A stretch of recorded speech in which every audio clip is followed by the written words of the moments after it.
Ya llegamos a la última lección de este trimestre.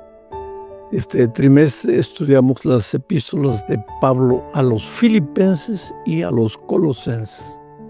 Ambas epístolas fueron escritas desde la prisión en Roma. Sin embargo, a pesar de estar preso en circunstancias poco agradables, Pablo siempre mantuvo la palabra alabanza, alegría, loor a Dios. Y es que la vida cristiana tiene que ser una vida de alabanza, porque ya dije, hasta a través de las dificultades Dios tiene alguna lección para enseñarnos. Y siempre hay que ser agradecidos a Dios por la manera como guía nuestra vida. Y si en este momento estás pasando por un momento difícil, te digo una cosa.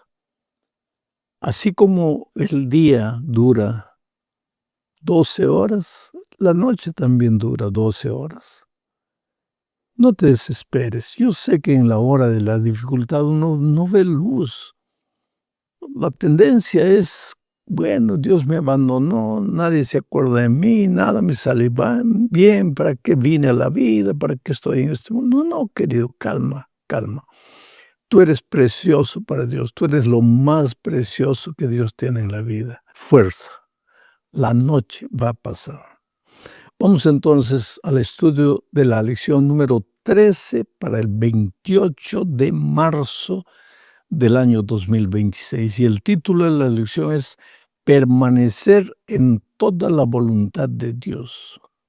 Y el propósito de la lección es mostrarnos que no basta comenzar la vida cristiana. Hay mucha gente que comienza con entusiasmo la vida cristiana, pero en poco tiempo se desanima. ¿Y por qué se desanima? Tal vez porque las pruebas llegan. Sabes que hay tres razones básicas. Primero, hay gente que se desanima porque el diablo lo ataca y lo hace caer una y otra vez. Y entonces él piensa que lo más coherente es salir de la iglesia, abandonar el evangelio y todo.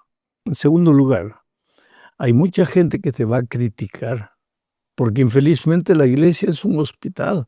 Hay sanos y hay enfermos espirituales.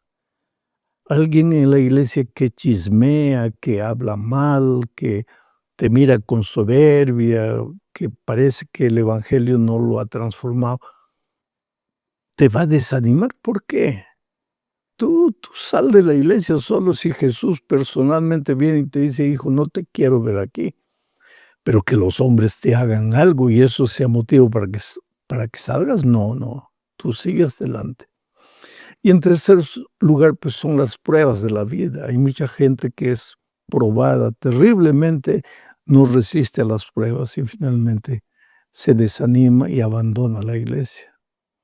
Que Dios te bendiga para permanecer fiel hasta el fin. Entonces vamos a la primera parte de nuestro estudio bajo el subtítulo de Lecciones de Evangelización. En realidad, la última parte del capítulo 4 de Colosenses son saludos, pero dentro de esos saludos hay algunos mensajes interesantes que debemos tener en cuenta. Pablo escribe esta epístola desde la prisión. Él ya no puede evangelizar personalmente porque está preso, pero envía algunos amigos suyos para hacer lo que él no puede hacer, para predicar y llevar primero las cartas y llevar también el mensaje hablado a través del ministerio de sus amigos. Entonces vamos a leer Colosenses capítulo 4, versículos 7 al 9. Dice así: todo lo que a mí se refiere os lo hará saber Tíquico, amado hermano y fiel ministro y consiervo en el Señor. Tíquico. Mira la manera cariñosa como Pablo se refiere a Tíquico. ¿Qué es lo que le dice? Porque esto que está escrito es en la última parte de la epístola a los Colosenses. O sea, cuando escribe a los Colosenses, ¿qué es lo que Pablo dice? Estoy enviando a mi amado hermano, fiel ministro y consiervo en el Señor, Tíquico. ¿Para qué lo estoy enviando? Para que él vea todo lo que están pasando ustedes. Y de acuerdo a eso, no solo les entrega la carta, sino de acuerdo a eso les predique, les enseñe la palabra de Dios. Porque Tíquico ha pasado tiempo conmigo y yo le he instruido y lo he preparado. Y ahora Tíquico va para ustedes, no solo llevando la carta, sino llevando instrucciones. Es interesante. Vuelvo a leer. Todo lo que a mí se refiere os lo hará saber Tíquico, amado hermano y fiel ministro y consiervo en el Señor. Hay una parte más que quiero destacar aquí. Todo lo que a mí se refiere. Pablo, en su epístola a los Colosenses, no por que se le estaba acabando la extensión de la carta, sino porque él no quería hablar de sus sufrimientos, de sus dolores. Y dice, bueno, si ustedes le preguntan a Tíquico, él les va a comunicar cómo sufro, cómo padezco, en fin, la vida que estoy viviendo aquí en la cárcel. Pero lo que yo quiero es saber que la carta contiene ánimo. Ahora, Tíquico, que ha visto lo que estoy pasando, les hablará alguna cosa más si ustedes le preguntan. Versículo 8. El cual he enviado, ¿quién? Tíquico, el cual he enviado a vosotros para esto mismo, para que conozca lo que a vosotros se refiere y conforte vuestros corazones. El versículo 9 dice, con Onésimo, amado y fiel hermano. Tíquico no fue solo llevando la carta para allá, sino también fue Onésimo, amado y fiel hermano, que es uno de vosotros. Es interesante esta expresión, que es uno de vosotros. Quiere decir que Onésimo, ¿quién era Onésimo? Onésimo era el esclavo de Filemón, que se convirtió en Roma. Onésimo se convirtió en Roma al conocer a Pablo, al escuchar el Evangelio de Jesucristo a través de Pablo, se convirtió.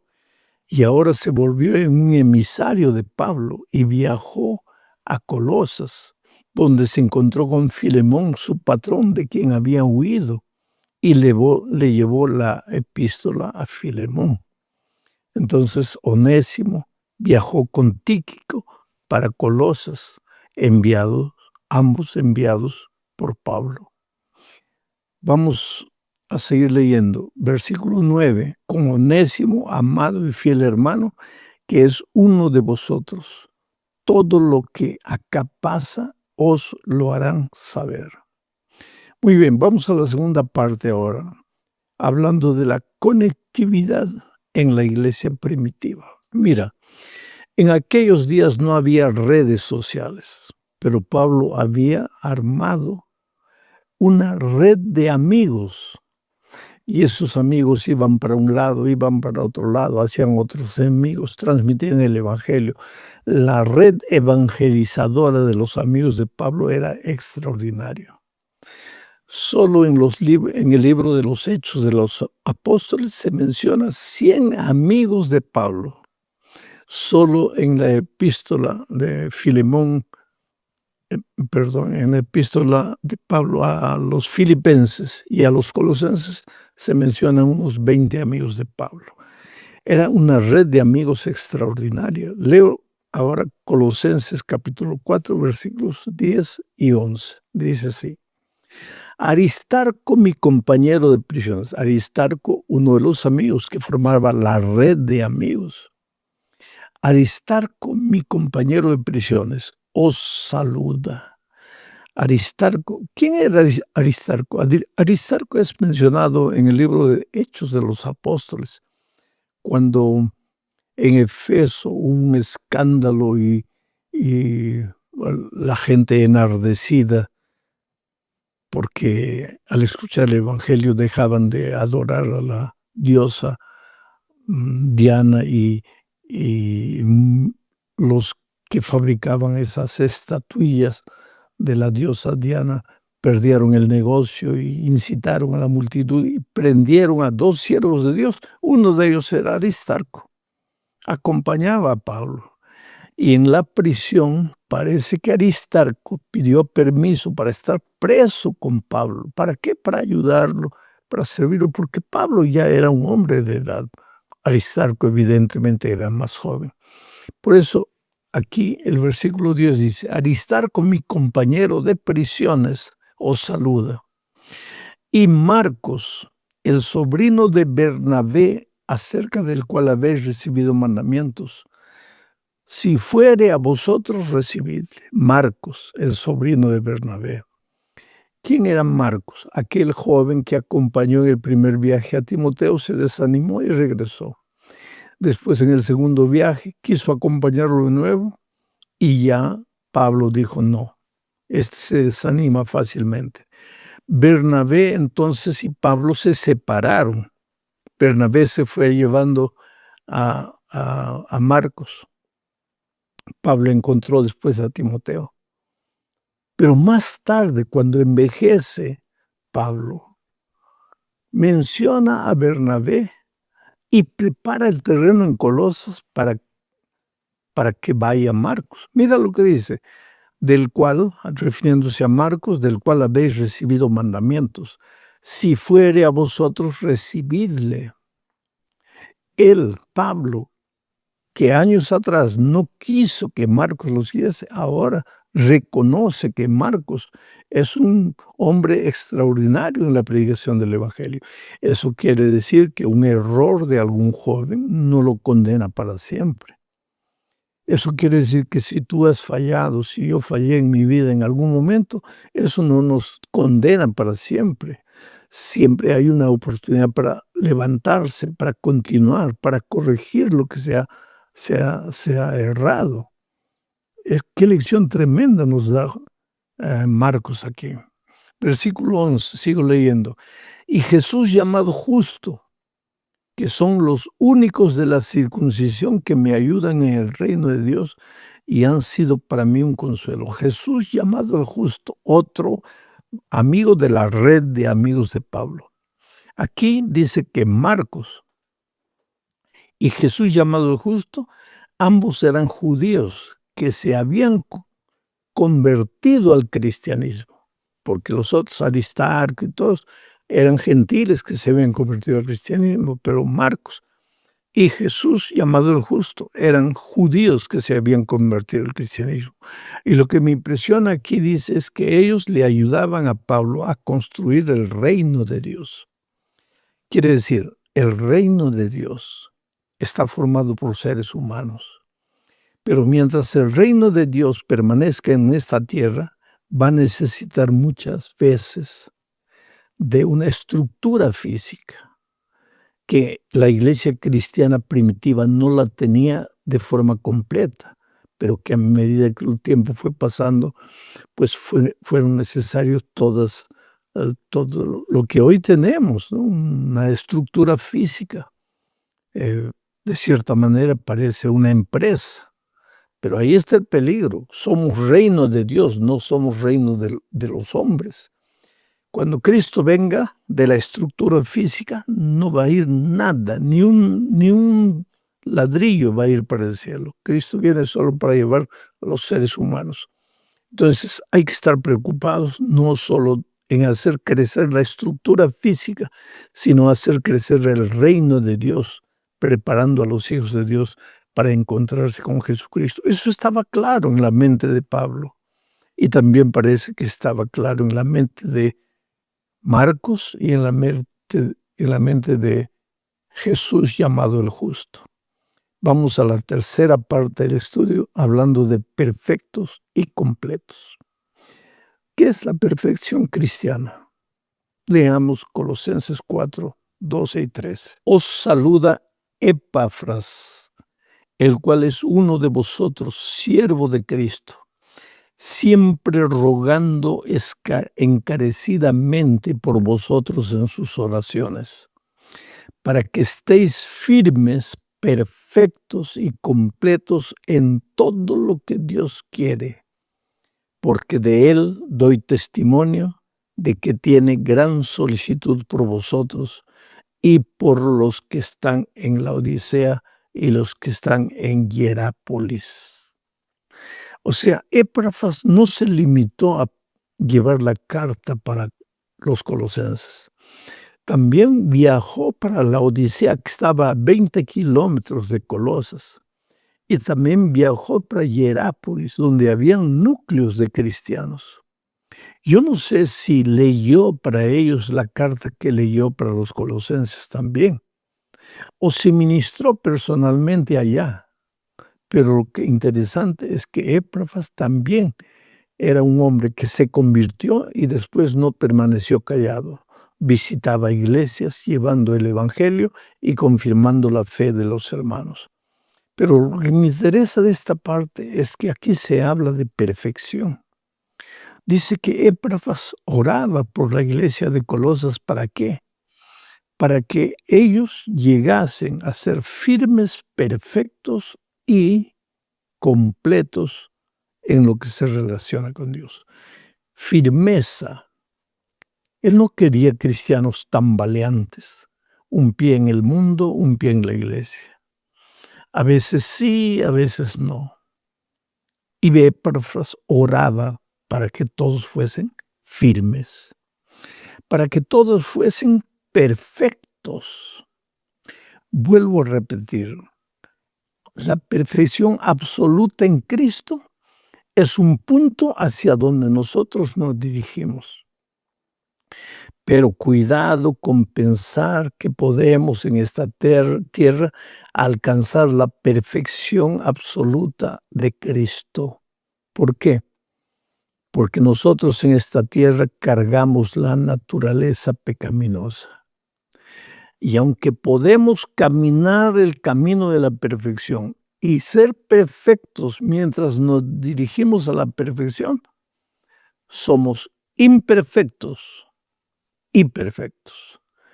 Perfectos porque no desistimos del camino de la perfección. Imperfectos porque no tenemos la perfección absoluta. Pero cuando le veamos como Él es, seremos como Él es. Esa sería la mayor experiencia del cristiano. Muy bien, vamos a la parte 4. Vivir en el mundo sin pertenecer al mundo. Oh, querido, no es fácil seguir a Jesús en este mundo. Leo lo que dice Colosenses 4, 14, 15. Os saluda Lucas, el médico amado, y Demas. Mira, de Demas solo dice eso, Demas. ¿Por qué? Porque Demas lo abandonó. Demas abandonó el camino de Dios. Demas es el típico hombre que entró con un fervor extraordinario a la iglesia y en poco tiempo se desanimó y se fue. Pero Lucas, el escritor del libro de Hechos de los Apóstoles, que acompañó a Pablo en todo tiempo sin aparecer, registrando todo, por eso tenemos el libro de Hechos de los Apóstoles. Lucas, que escribió el Evangelio de San Lucas, ese hombre fue un hombre de inspiración. Os saluda Lucas, el médico amado, y Demas. Saludad a los hermanos que están en la Odisea. La Odisea quedaba a 22 kilómetros de Colosas. Y sigo leyendo. Y a Ninfa y a la iglesia que está en su casa. Había una casa en la iglesia de Ninfa. ¿Por qué? Porque si tú revisas un poco la historia de la iglesia, vas a ver que la iglesia primitiva no construyó templos. ¿Dónde se reunía? En las casas y en las sinagogas. Cuando todos los judíos se convertían, pues la sinagoga miraba un lugar de reunión, de estudio de la palabra de Dios. Pero no había templo, programa de culto como nosotros tenemos hoy, con escuela sabática, con culto divino, con música especial. Eso no existía. En las casas las personas básicamente se reunían para orar, cantar y estudiar la palabra de Dios. Y la iglesia crecía y se dice que el gran crecimiento de la iglesia primitiva en los primeros siglos se debió a que la iglesia se reunía en las casas. casas se multiplicaban, casas, iglesias, hogares de luz, grupos pequeños se multiplicaban. Pero ¿qué pasó? Cuando el emperador Constantino se convirtió, entre comillas, al cristianismo, dijo, ¿cómo es que vamos a estar reuniéndonos a las casas? No, hay que construir un templo para Dios y construir un templazo. Y las personas salieron de las casas y se vinieron al templo. Y ahí comenzó la decadencia espiritual de la iglesia. Porque en las casas ellos mantenían el fervor cristiano y el fervor misionero. Pero en el templo, pues en un templo de 1000, ¿cuántos participan? 50, 100 y 900 miran el programa. La iglesia se ha vuelto un club religioso, no puede ser así. La iglesia es una iglesia misionera. Es por eso que las iglesias que se organizan en grupos pequeños, que se reúnen los sábados en la iglesia, pero durante la semana se reúnen en las casas, son las iglesias que más crecen en nuestros días. Bueno, mi hermano querido, llegamos al final de esta lección hablando de la gracia maravillosa de Jesucristo. Un mensaje para la Odisea. ¿Qué dice Colosenses 4, 16 al 18? Cuando esta carta haya sido leída entre vosotros, haced que también se lea en la iglesia de los laodicenses, y que la de Laodicea la leáis también vosotros. Decid a Arquipo, otro amigo de Pablo, mira, que cumplas el ministerio que recibiste en el Señor, la salutación de mi propia mano de Pablo, acordaos de mis prisiones. La gracia sea con vosotros. Hay algunas cositas que necesito decir aquí. En primer lugar, ¿quién era Arquipo? Parece que Arquipo era hijo de Filemón y Apia. ¿Te acuerdas que Onésimo era siervo de Filemón, que se escapó, se convirtió en Roma y volvió llevando la epístola a Filemón? Bueno, Filemón y Apia eran una pareja y el hijo era Arquipo, que tenía un ministerio especial, y Pablo le dice que él no abandone ese ministerio. Otra cosa, la carta a los colosenses, de acuerdo con este texto, también fue leída para la Odisea.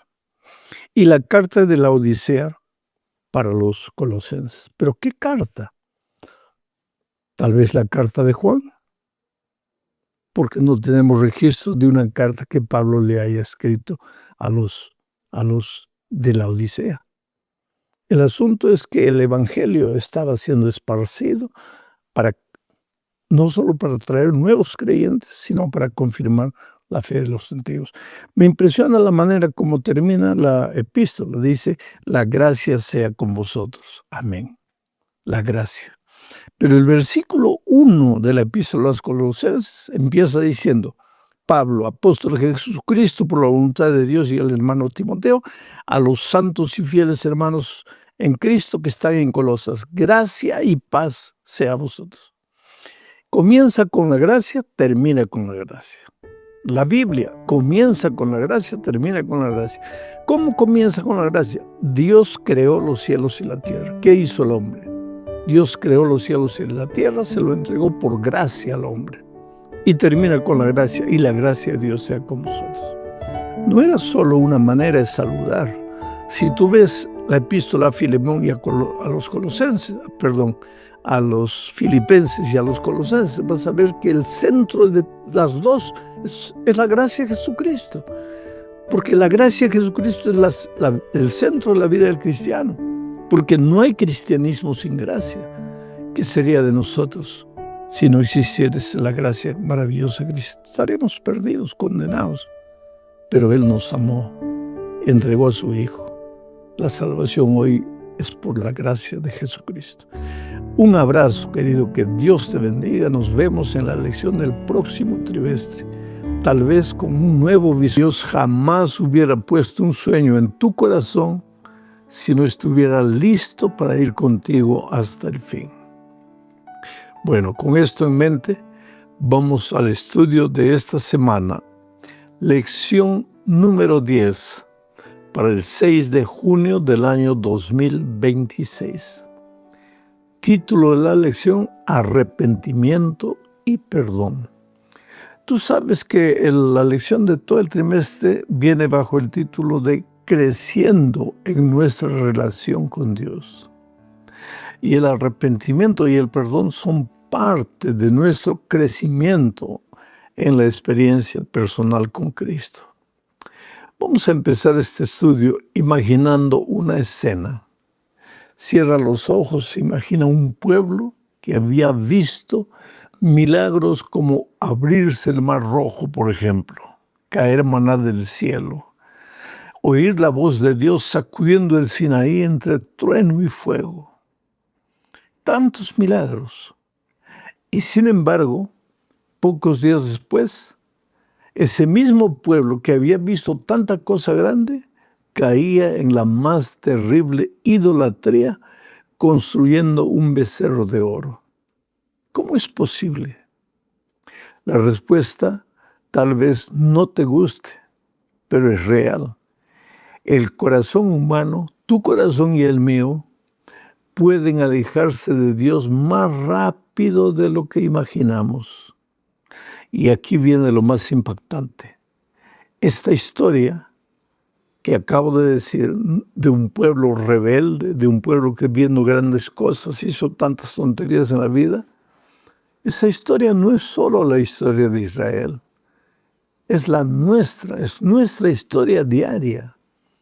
Solo que esta triste historia no acaba en fracaso, sino que también se vuelve la historia de algo maravilloso. Un Dios de amor que perdona, que restaura y que espera. Vayamos entonces a la primera parte de este estudio bajo el título de La prisa de la vida. ¿Sabes que los pecados más terribles no son los pecados del cuerpo, sino los pecados del alma? Sí, porque a los pecados del cuerpo los puedes identificar con facilidad. Matar, robar, cometer adulterio, etc. A esos pecados puedes identificarlos sin problema, tener conciencia de ellos y clamar por la obra de Dios en ti. Pero los pecados del alma vienen escondidos en el fondo del corazón y nadie los ve. Y a veces no son pecados por comisión, sino por omisión. No son las cosas malas que haces, sino las cosas buenas que no haces. Vamos a leer un texto para entender mejor lo que estoy diciendo. Lucas capítulo 10, versículos 40 al 42, dice: Pero Marta se preocupaba con muchos quehaceres y acercándose dijo: Señor, ¿no te da cuidado que mi hermana me deje servir sola? Dile pues que me ayude. Respondiendo Jesús le dijo: Marta, Marta, afanada y turbada estás con muchas cosas, pero solo una cosa es necesaria. Y María ha escogido la buena parte, la cual no le será quitada. Mi querido amigo, observa que Marta estaba ocupada en servir a Jesús, mientras que María estaba a los pies del Maestro aprendiendo de él. En otras palabras, María estaba conectada con Jesús. El mayor peligro en la vida espiritual no siempre es el pecado abierto, sino la distracción espiritual. Te digo una cosa, ¿de qué se le podría culpar a Marta? ¿De servir al Señor? ¿Eso es malo? Claro que no. Sin embargo, Jesús dijo que ella no había escogido la buena parte. La relación de Marta con Jesús era como un matrimonio donde no hay peleas, pero tampoco hay tiempo juntos. No hay ruptura violenta, pero sí distancia silenciosa. Y esa distancia es lo más peligroso en la vida cristiana, porque aparentemente todo está bien. Estás sirviendo al Señor y sin embargo puedes estar lejos de Él. Ahora, esto no significa que no lo ames. El problema es que estás tan ocupado en servirlo que lo dejas a un segundo plano. Pero el problema no es la actividad. La actividad no es mala. El problema es la actividad que reemplaza a la relación con Dios. Jamás debes olvidar que si saliste de las manos de Dios, no puedes ser feliz lejos de Él. No puedes ser feliz colocándolo en un segundo plano. Entonces, la comunión diaria permanente, el relacionamiento con Dios es básico, es indispensable. Bueno, ahora vamos a la segunda parte de este estudio, hablando de las directivas del Espíritu Santo. Cómo el Espíritu Santo nos dirige. Mira, cuando algo empieza a andar mal en la vida espiritual, cuando empezamos a distanciarnos, a alejarnos de Dios, el Espíritu Santo inmediatamente nos confronta, nos habla, no nos deja tranquilos.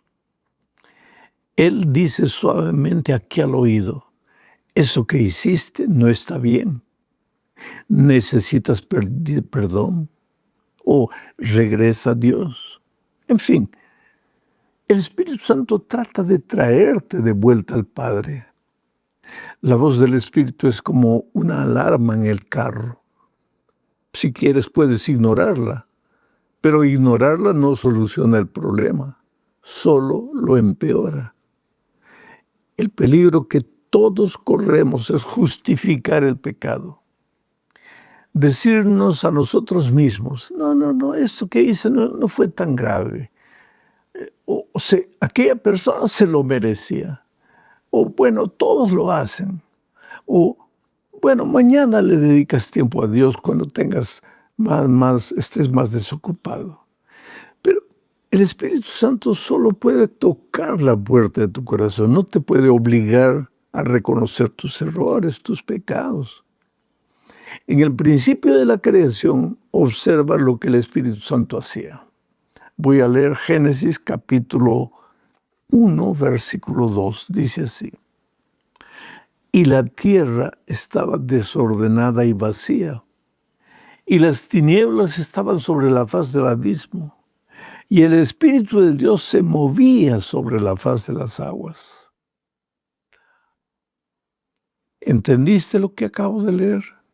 El Espíritu se movía por encima de la tierra desordenada y vacía. Y hoy, querido, el Espíritu continúa moviéndose en torno de las vidas desordenadas y vacías. ¿Y para qué? Con el fin de poner en orden la vida espiritual. Pero el Espíritu Santo no puede hacer nada si no se lo permites. Para entender mejor este asunto, leamos lo que dice Juan capítulo 16, versículo 8. Leo. Y cuando Él venga, ¿quién es ese Él? El Espíritu Santo, el Consolador. Y cuando Él venga, convencerá al mundo de pecado, de justicia y de juicio. Este es el primer trabajo que el Espíritu Santo realiza en nuestra vida. Convencernos.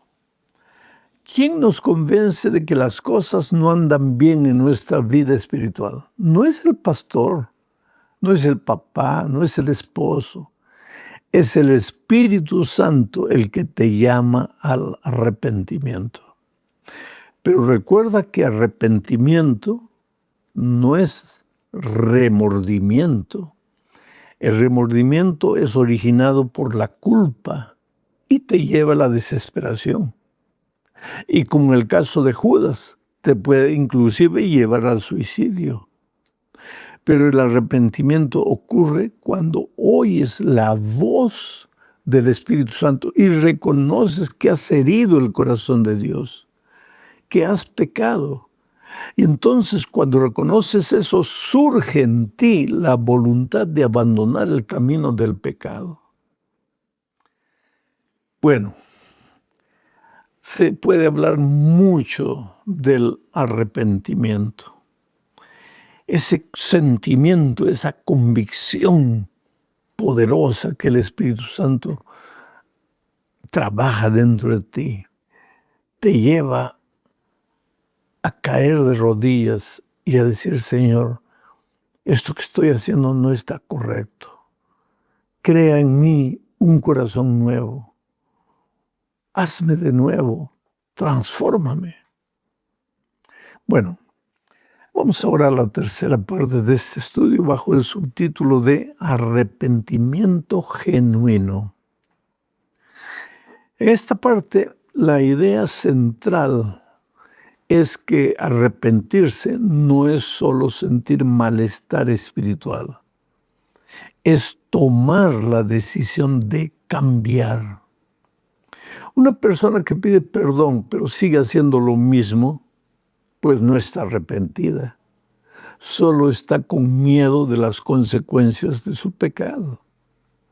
La sierva de Dios, en el libro Deseado de todas las gentes, página 509, declara que no es genuino ningún arrepentimiento que no obre una reforma.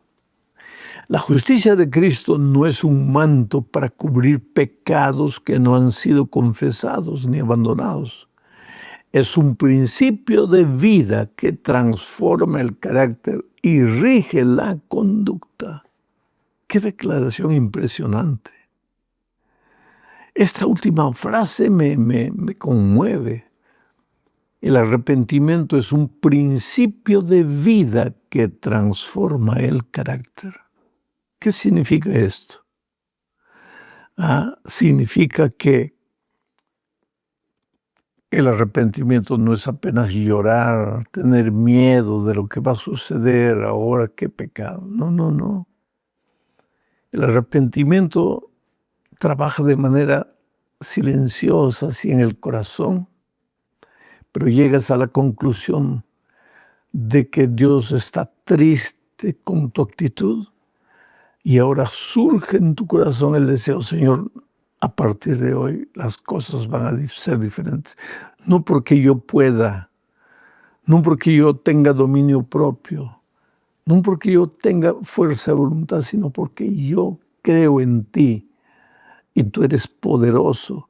Fuiste poderoso para crearme y eres poderoso para recrearme. Vamos a leer en el libro de Hechos de los Apóstoles, el capítulo 3, versículo 19, dice lo siguiente: así que arrepentíos y convertíos para que sean borrados vuestros pecados, para que vengan de la presencia del Señor tiempos de refrigerio. Que el primer paso para que el perdón divino sea una realidad en la experiencia es el arrepentimiento. Ese es un concepto claro. Solo entonces el corazón humano, cuando ha recibido el arrepentimiento, podrá recibir también el refrigerio que viene de Dios. Quiere decir, el corazón humano estará en paz y dormirá tranquilo, sabiendo que aunque se haya desviado de los caminos de Dios, regresó, confesó sus pecados, se arrepintió y ahora sus pecados le fueron perdonados. Pero antes de continuar, quiero decirte una cosa. Mira, tú no fabricas el arrepentimiento. Por más que tú digas: quiero arrepentirme, no vas a poder arrepentirte. El arrepentimiento es obra divina. Porque un día de esos yo encontré una persona que decía: pastor, estoy perdido, yo no siento el deseo de arrepentirme. Yo le dije, pues ve a Dios y dile justamente eso que me estás diciendo. Dile, Señor, yo estoy mal, pero no siento ganas de arrepentirme. ¿Qué hago? El arrepentimiento es obra divina. Es el que toca tu corazón. Es el que te llama. Y Él es el que te transforma. Solo tú tienes que querer. Tú tienes que decirle, Señor, aquí estoy. Duro, pecador, insensible, pero aquí estoy en tus manos, por favor, haz por mí lo que yo no puedo hacer por mí mismo. Pero para que el arrepentimiento sea genuino, es necesario que involucre dos cosas. Ya lo dije y lo voy a enfatizar de nuevo. Primero, sentir dolor por el pecado y después tomar la decisión de abandonar ese pecado. Ahora, el contraste nuestro es que mientras el mundo hoy te dice, sé tú mismo, no te preocupes en cambiar, ahí viene Dios y te dice, déjame transformarte. Y esa es la obra divina. Con esto en mente vamos a la cuarta parte. Aquí veremos qué hacer cuando el Espíritu nos convence de pecado. El subtítulo de esta cuarta parte es gracia suficiente. Mi amigo, para hablar de la gracia, primero necesitamos recordar el primer trabajo que el Espíritu realiza en nuestra experiencia. ¿Qué dice Juan capítulo 16, versículo 8? Voy a leer. Dice así: y cuando Él venga, está hablando del Espíritu Santo, cuando Él venga, convencerá al mundo de pecado, de justicia y de juicio. El Espíritu Santo no solo te convence de pecado. Si terminase su trabajo allí, solo convenciéndote del pecado, sería terrible, porque al entender la grandeza de tu pecado, pues te sentirías desesperado y enloquecido, condenado, perdido, acabado. Pero después de convencerte de tu pecado, el Espíritu Santo también te convence de justicia. ¿De qué justicia? La justicia de Cristo. ¿Qué es lo que te dice el Espíritu Santo? Que has pecado. Que tu justicia es como trapo de inmundicia. Que tú, por más que te esfuerces, no vas a poder salir de esa situación pecaminosa. Pero que Cristo murió en la cruz del Calvario por tu pecado. Y que si lo aceptas como tu Salvador, estás perdonado. Allí surge la gracia de Cristo. La gracia te dice que no importa cuán lejos te hayas ido, el amor de Dios siempre es mayor. Te voy a presentar una ilustración preciosa de lo que significa la gracia. Y esa es la parábola del hijo pródigo. El hijo pródigo vuelve al padre sucio, roto, quebrado, avergonzado, inmundo, oliendo a puerco. ¿Y qué hace el padre? El padre no lo rechaza. El padre corre hacia él y lo abraza. Esa es gracia. El hijo no hizo nada, el padre lo hace todo. Romanos capítulo 5, versículo 8 dice lo siguiente: mas Dios muestra su amor para con nosotros en que, siendo aún pecadores, Cristo murió por nosotros. Mira esta última expresión: siendo aún pecadores, Cristo murió por nosotros. ¡Qué verdad poderosa! Dios no espera que cambies para aceptarte. Te acepta para cambiarte. La cruz, querido, no es solo perdón, la cruz es restauración. Cuando vas a Cristo, Él no solo te perdona, Él te rehace. Él cura tus heridas, Él te restaura, Él te reconstruye porque el pecado te ha destruido. Ahora vamos a la quinta parte de este estudio. bajo el subtítulo de La vestidura más costosa. Y en esta parte, el pensamiento central es que no podemos presentarnos delante de Dios con nuestras hojas de higuera. Eso sería como intentar entrar a una boda con ropa sucia. Cuando el anfitrión ya te ofreció un traje perfecto, ¿por qué tienes que entrar vestido de una manera inadecuada?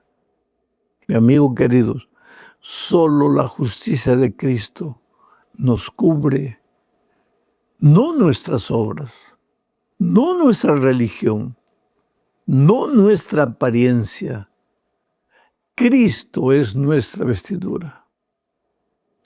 Tal vez hoy te has visto reflejado de alguna manera en esta lección. Has estado demasiado ocupado, sirviendo a Dios tal vez, pero lejos de Dios. O has sentido la voz del Espíritu, pero la has ignorado. El Espíritu que te llama, te quiere convencer de lo que estás haciendo, pero tú no permites. O tal vez has pecado y te has sentido indigno, sucio, miserable, perdido, y ya no quieres más volver a la iglesia. Pero escucha esto con todo tu corazón. Dios no te ha abandonado. Hoy Jesús está frente a ti, no con condenación, sino con un manto en sus manos. Un manto manchado con su sangre, pero un manto blanco, limpio, para cubrir tu vida. ¿Te sientes cansado de cargar la culpa? ¿Te has alejado de Dios? Necesitas empezar de nuevo entonces hoy. No mañana, no después, hoy es el día de volver. Así como estás, deja que el Señor haga lo que tú no puedes hacer. ¿Sabes por qué hay tanta gente desesperada, perdida? Porque yo encontré un día en el tren a una persona que me decía, pastor, yo ya he sido cristiano, ya he estado en la iglesia, ya he servido a Dios. Hoy día estoy tan hundido en el pecado que yo no merezco volver, no soy digno de volver. Y algunas veces he intentado, pero no lo he logrado. ¿Sabes por qué? Mucha gente no logra, porque para volver a Jesús lo que quiere es primero vencer sus pecados, limpiarse de todas las malas obras. Pues, si tú solo te puedes preparar, si tú puedes vencer tus tentaciones solito, ¿para qué necesitas de Jesús? Tú tienes que ir a Jesús justamente porque no puedes. Así como el hijo pródigo, pues ve cómo estás. Y esta semana es una semana para regresar a Jesús.